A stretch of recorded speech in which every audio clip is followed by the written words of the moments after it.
Pak Gatot, Bang apa, Bang Batiar, para narasumber, Bapak Ibu yang saya muliakan.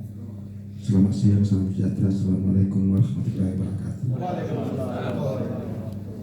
Saya agak sedikit kurang sehat, tapi pikiran saya masih sehat. Baik, ini pertanyaan agak berat karena saya harus meyakinkan seluruh rakyat Indonesia bahwa memang ada masalah di Indonesia yang sangat mendasar, dan penjelasannya harus penjelasan ilmiah. Sebab yang membantah nanti kaum ilmuwan, kaum intelektual, bukan para basir gitu. Ya, jadi pertanyaannya ini, bisakah diselamatkan Indonesia dengan ya taruhlah dengan sistem pemerintah seperti sekarang? Saya jawab tegas, nggak bisa diselamatkan. Saya mau membedah sedikit dari mana awalnya ini, jangan terlalu jauh. Saya memulai dengan mengatakan bahwa sebenarnya gerakan reformasi itu bukan gerakan reformasi. Memang gerakannya reformasi, tapi diisi dengan gerakan deformasi, penrusakan. Itu yang harus Bapak Ibu tahu dulu.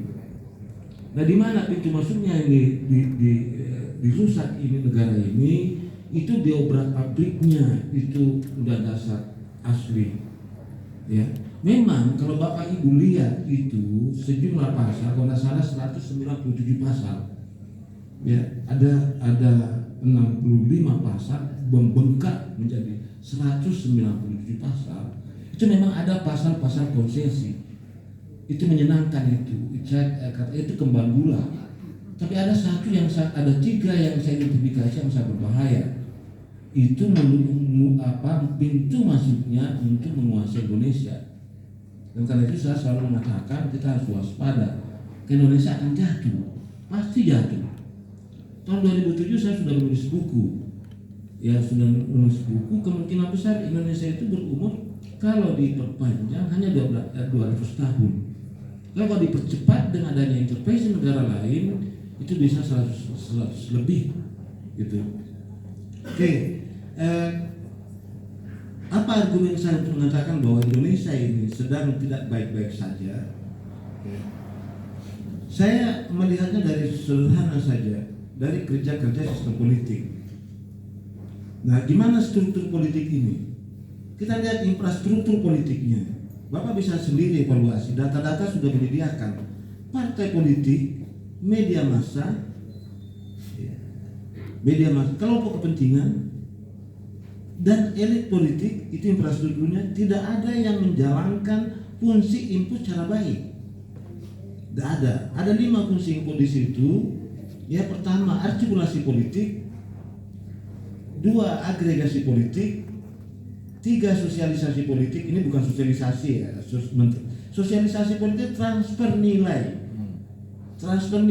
dan transformasi nilai generasi tua ke generasi muda supaya negara itu bisa berjalan dengan baik. Ya, darah itu supaya darahnya segar, itu darah kotor itu dibuang, tapi berada di dalam tubuh itu sendiri. Itu proses itu pentingnya nilai. Seperti apa itu? Ya, keadilan, ya, kejujuran, itu harus ditransformasi itu. Perjuangan, ya, heroisme, seperti itu yang harus didistribusikan, disampaikan kepada generasi berikutnya agar ketika dia menjadi penyelenggara negara itu tidak menyimpang. Ini komunikasi politik, tidak jalan. Ya, ke atas itu kan komunikasi politik. Ini bukan ini komunikasi politiknya ilmu politik, bukan komunikasi politiknya ilmu komunikasi ya. Jadi komunikasi politiknya ilmu politik itu adalah bagaimana penguasa bisa menangkap ya seluruh pesan yang disampaikan oleh publik, oleh masyarakat, oleh rakyat itu. Karena tulisan tembok itu penting bagi penguasa itu dibaca, itu coretan-coretan dindingnya, uang palsu itu penting.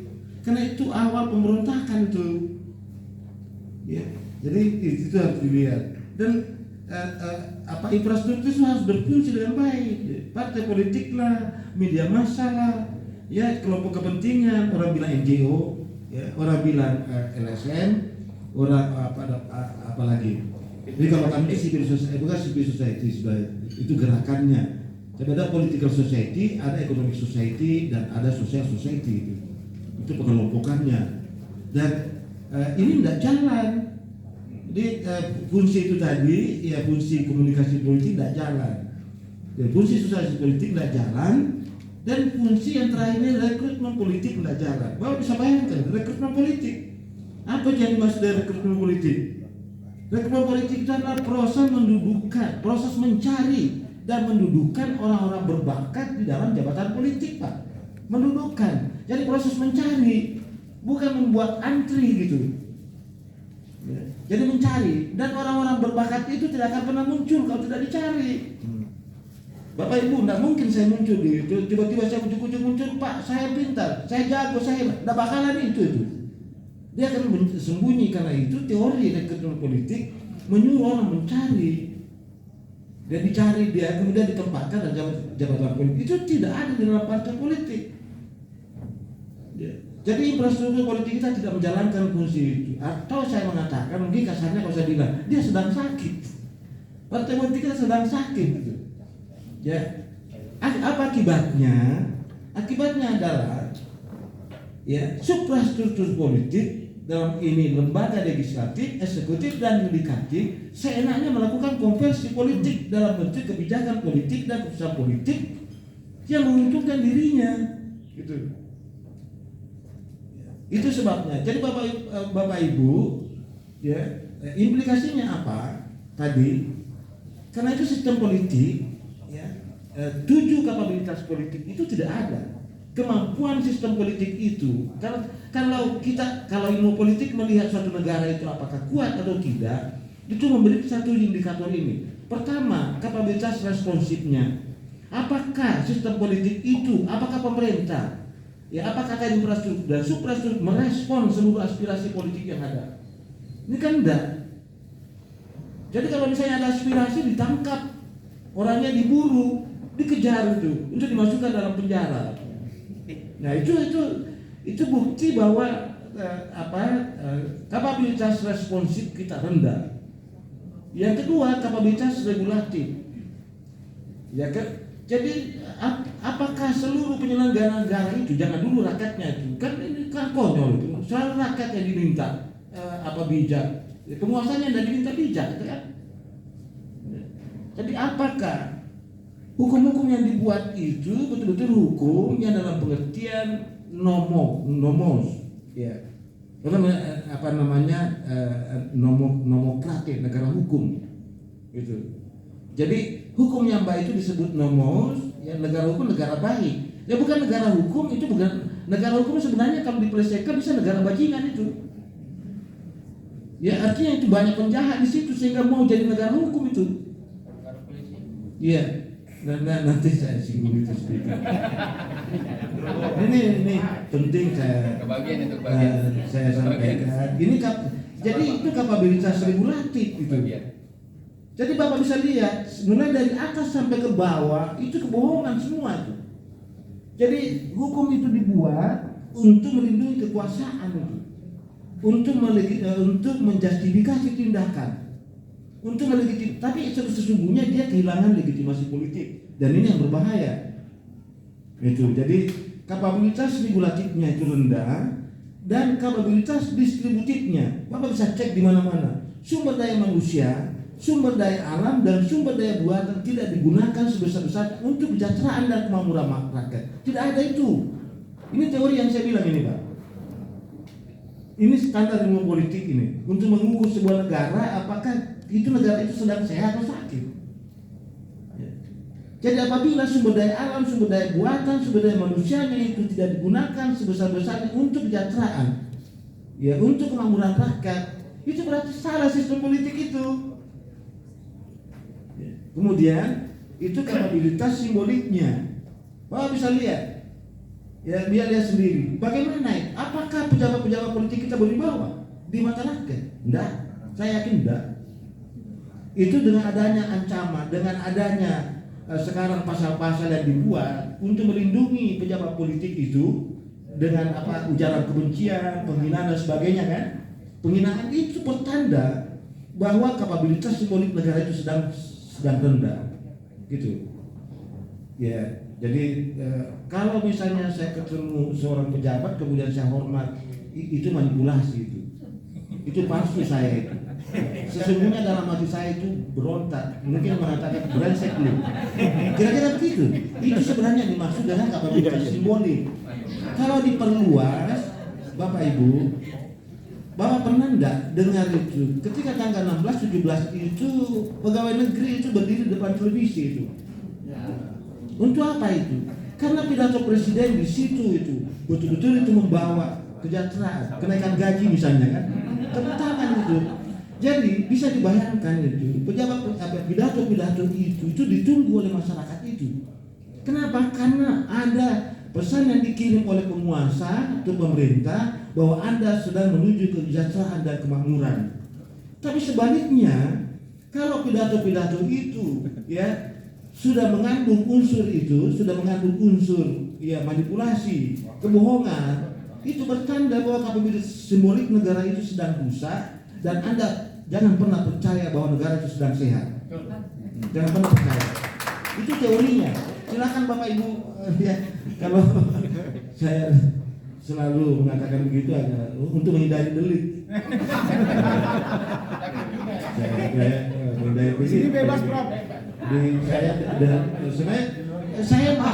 Saya masih ingin berjuang di luar. Saya bebas. Tapi kalau saya dikerangkeng dengan cara-cara penguasa, kan saya tahu cara penguasa mengkerangkeng saya, menghabiskan waktu saya ngurus pidana dan sebagainya. Pada akhirnya saya dilepas juga kan. Tapi kan nggak ada kesempatan saya untuk berdiri di mana-mana, untuk mengajar mahasiswa, untuk berdialog dengan teman. Jadi strategi saya untuk menghindari itu daripada saya masuk hutan. Ya saya tetangga saya itu karena musakar itu repot juga. Pada akhirnya masuk hutan, kemudian dibujuk dengan operasi pagar betis. Ini operasi pagar betisnya unik juga, karena orang tua disuruh berteriak masuk ke hutan, kembalilah kamu, negara sudah aman, ya kita sudah berdamai, kira-kira begitu. Jadi itu kapabilitas simbolik. Kapabilitas domestik internasional kita juga lemah. Bapak lihat, ya Jepang tanggal 6, tanggal 9 itu rata dengan tanah, masa depannya suram.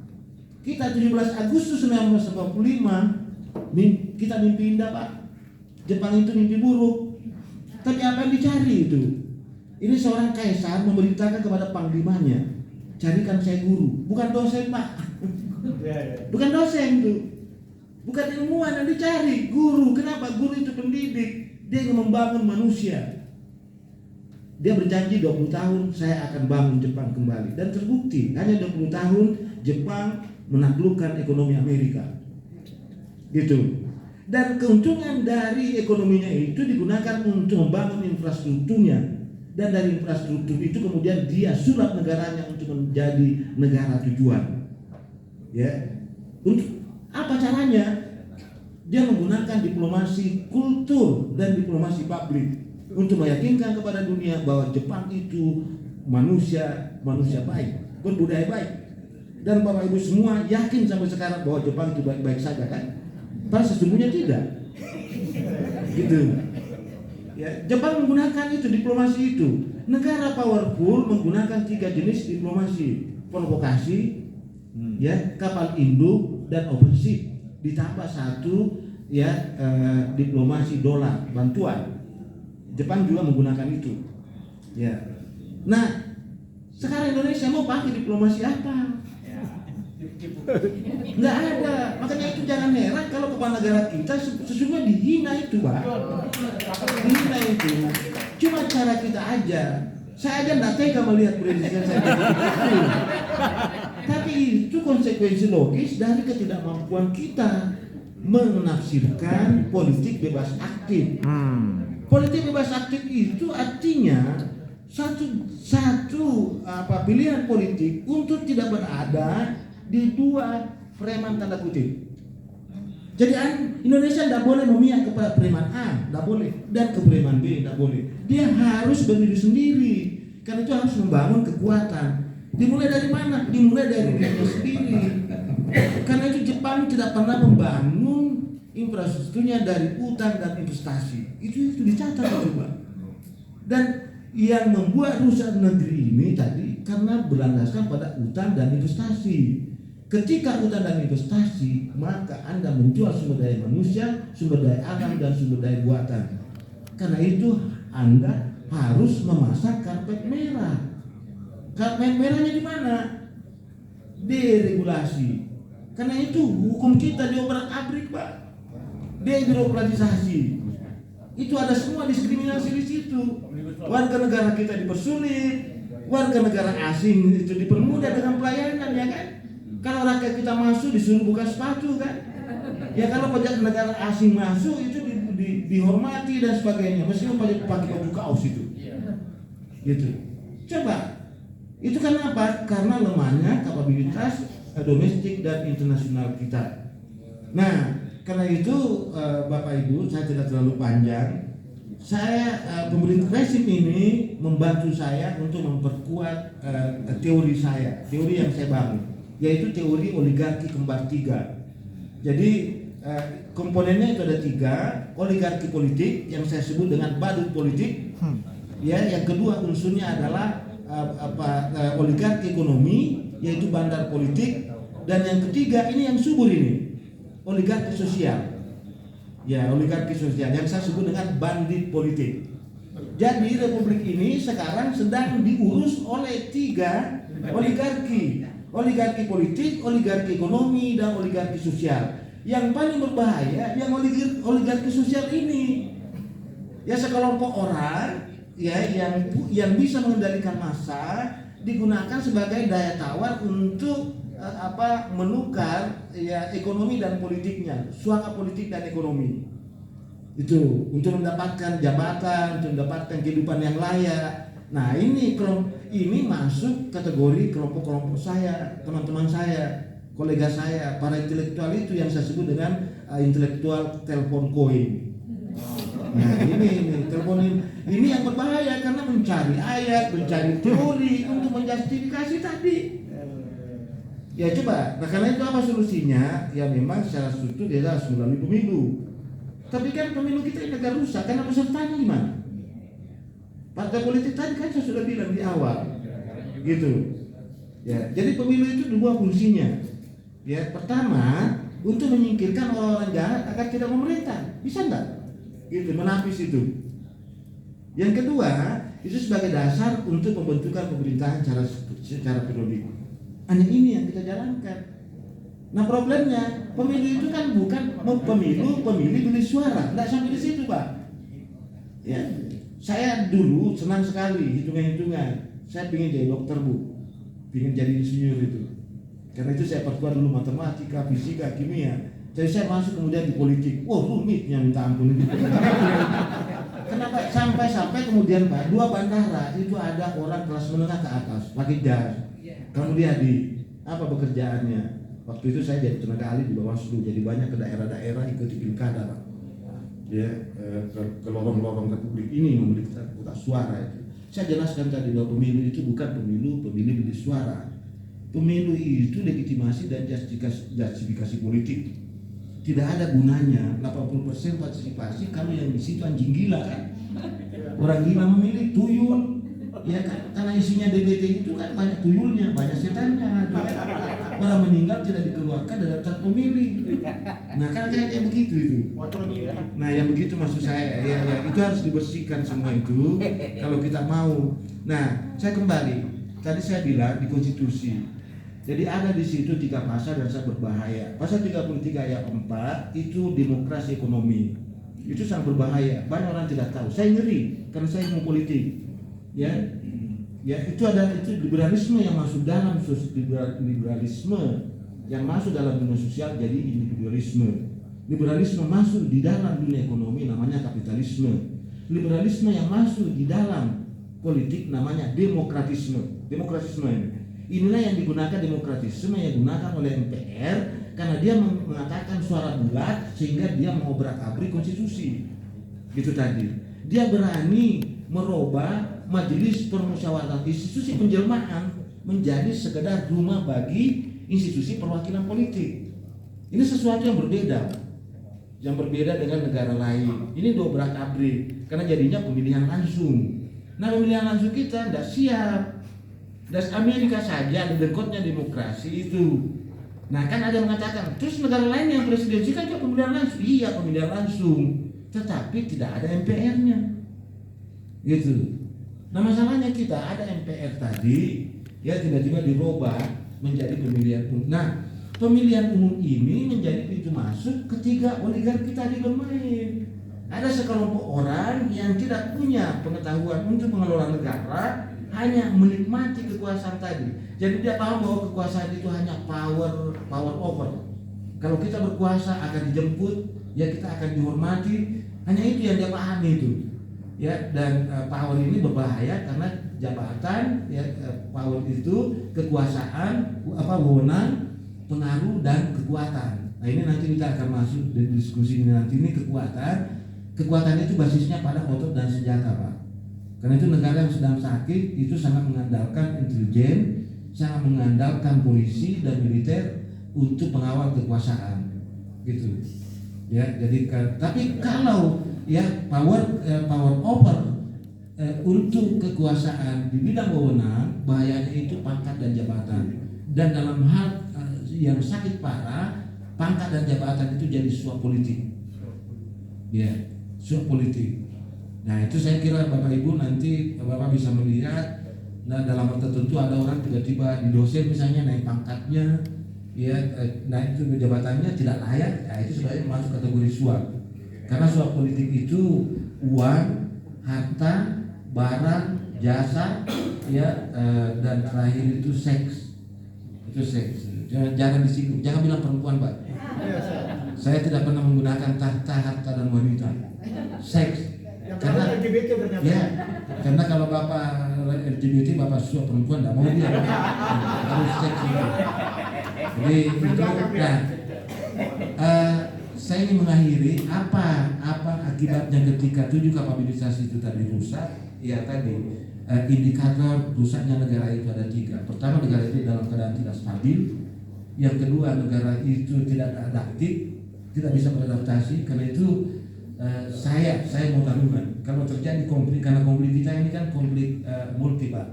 Jadi horizontalnya juga, vertikalnya juga. Kalau itu meledak, keamanan tidak bisa, pertahanan kita lemah.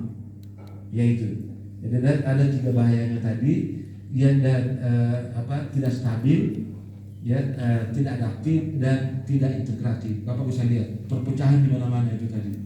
Ya, kadrun tadi, ya. Jadi negara ini sedang memproduksi, ya, mereproduksi ketakutan dengan cara melakukan pembelahan politik yang seharusnya itu ditangani, ya, memberikan kelompok tertentu untuk menggunakan istilah Islam Islam Nusantara untuk menghajar Islam Arab, padahal sebenarnya tidak ada di situ itu. Ya, yang kedua, karena kekuasaan itu tidak punya legitimasi dan justifikasi politik untuk bertindak, maka hanya 2 yang dilakukan. Pertama, manipulasi politik. Ya, jadi jangan heran kalau misalnya muncul, ya, kebohongan itu, karena itu memang manipulasi. Jadi di dalamnya itu berisi agitasi dan propaganda politik yang ada. Karena itu dalam sistem yang rusak seperti ini itu sangat laku yang namanya buzzer. Saya juga pernah bermimpi itu. Jangan, kalau saya gunakan ilmu saya, bikin aja deh perusahaan buzzer kan. Saya bisa jadi kaya raya, mengambil keuntungan, ya gitu kan. Nah, itu manipulasi. Yang kedua, mobilisasi. Mobilisasi itu suap, ya, suap politik atau koersi. Nah, koersi politik ini Bapak Ibu ada 3, ya, ada political assassination, yaitu pencemaran perusakan reputasi. Apalagi teknologi sekarang sudah berkembang, semuanya bisa dibuat itu. Jadi orang yang tadinya dia tidak selingkuh bebas saja bisa dibuat macam-macam itu. Itu perusakan reputasi. Yang kedua itu memang ada extrajudicial killing, pembunuhan tadi.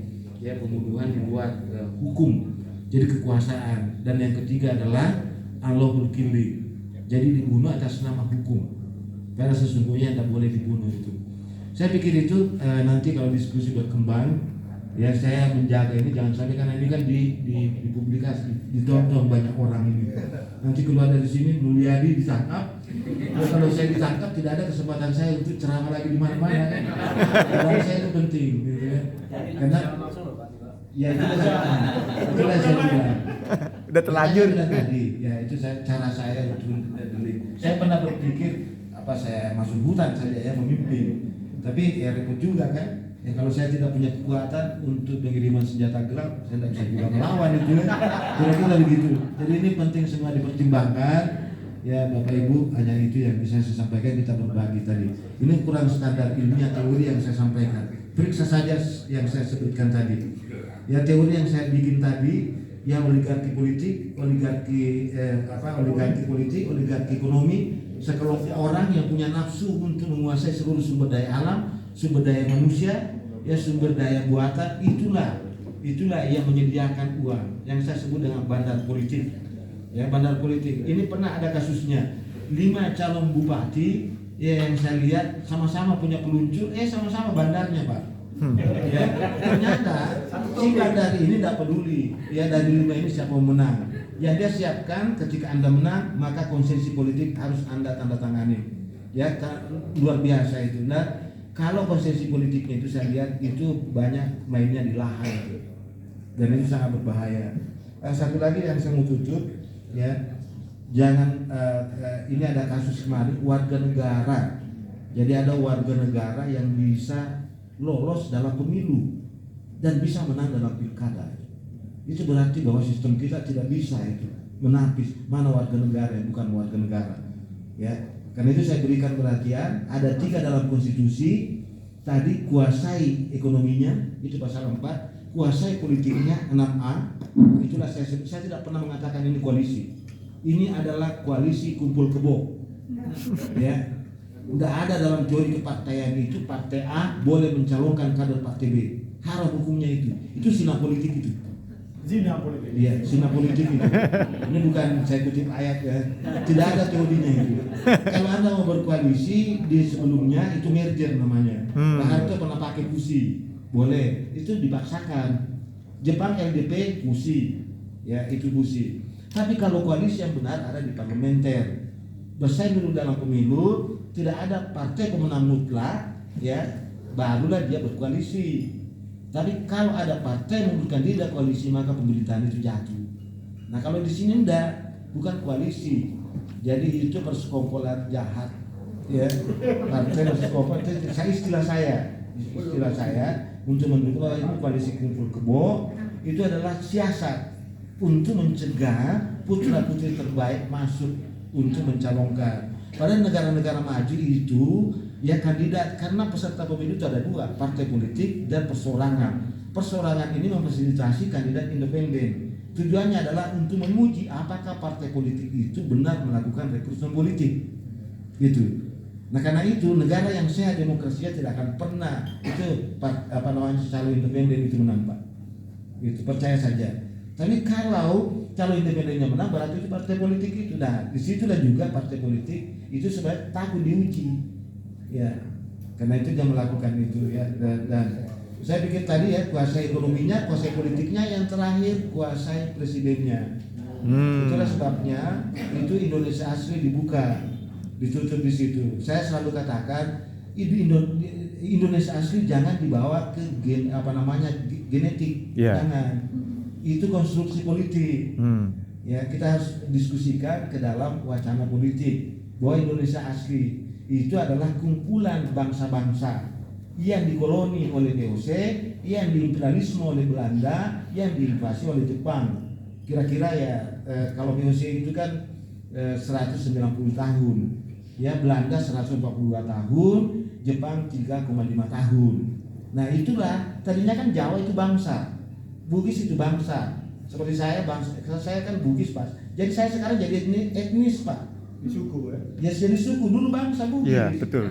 Bangsa Bugis itu ada 3 etnisnya, 4 etnisnya. Etnis pertama Bugis sendiri, yang kedua Makassar, yang ketiga Toraja, Mandar, yang keempat Toraja. Itu. Tapi setelah ada bangsa Indonesia, kita kumpul. Ya Pak Murad orang Jawa kan? Dulu bangsa Jawa beliau, Pak. Tapi karena kita bentuk bahasa Indonesia, kita turun derajat menjadi bangsa, menjadi suku bangsa. Untuk apa? Karena persamaan nasib. Iya. Jadi asli itu dalam kerangka politik, persamaan nasib, bukan persamaan darah. Betul. Kalau persamaan darah panjang, nanti diperiksa nanti, wah kamu turunan Adam, bukan? Itu dalam monyet kan ada dua, hanya ada dua teori kan? Ya, teorinya Darwin dengan teori yang standar itu bahwa manusia berasal dari manusia dan manusia berasal dari monyet. Panjang persoalannya Pak. Padahal yang dimaksud dengan asli siapa yang duluan datang di situ? Kan itu doang itu. Ya, nah mengenai Cina di Indonesia memang ada problem. PP 10 nomor PP 10 bukan PP. Peraturan Presiden nomor 10 tahun 59 itu harus dilihat itu dari genealogi politiknya, di mana Bung Karno marah sekali terhadap orang Cina yang tidak mau jadi bangsa Indonesia. Dan tidak ada yang tidak mau jadi warga negara Indonesia. Karena itu kemudian melalui peraturan Presiden nomor 10 59 diusir. Dia tidak boleh tinggal di bawah kabupaten, jadi kelurahan, kecamatan, diusir dia. Dan kemudian dikumpulkan, keluar peraturan presiden itu diusir. Ada sekitar 140.000 lebih. Saya kira sejarawan kita yang harus ngulas ini. Ya, berikan juga kesempatan kepada beliau supaya kuat ini. Ada 140.000 orang Cina diusir. Hanya ada 40.000 yang dimuat kapal. Selebihnya itu 100.000 itu tidak jadi karena Perdana Menteri waktu itu, Perdana Menteri Tiongkok, Cina waktu itu datang untuk itu. Nah, saya kira ini, jadi dia tidak mau jadi warga negara Indonesia dan tidak mau jadi bangsa Indonesia. Kan ada dua opsi. Kalau Anda tidak mau jadi bangsa Indonesia, jadi warga negara saja. Nah, yang mau jadi warga negara itu tandanya ada dua Pak. Ya, selain itu nama Indonesianya itulah warga negara Indonesianya. Nama Cinanya itu nama bangsa Cinanya itu. Karena itu sekarang saya tidak tahu apakah administrasi negara kita masih memberikan dia. Ada itu Pak, ada kartu kewarganegaraan diberikan kepada itu. Ya kalau ke saya tidak dapat. Tapi Bapak bisa lihat, cek itu pasti ada itu. Ya, tapi apakah saya tidak apakah itu masih berlangsung sekarang saya tidak tahu. Saya kira itu mana moderator? Oke, kita berdua Mas ya. Bayangkan sakit itu begini ya. Apalagi kalau nggak sakit gitu. Dan saya lihat walaupun beliau mengaku sakit, pikiran-pikirannya jauh lebih sehat dari orang-orang yang kemarin sehat yang bisa joget-joget gitu ya. Gitu ya. Saya cuma bilang joget-joget ya. Ya Anda nyebutin nambahin bukan saya. Gitu ya.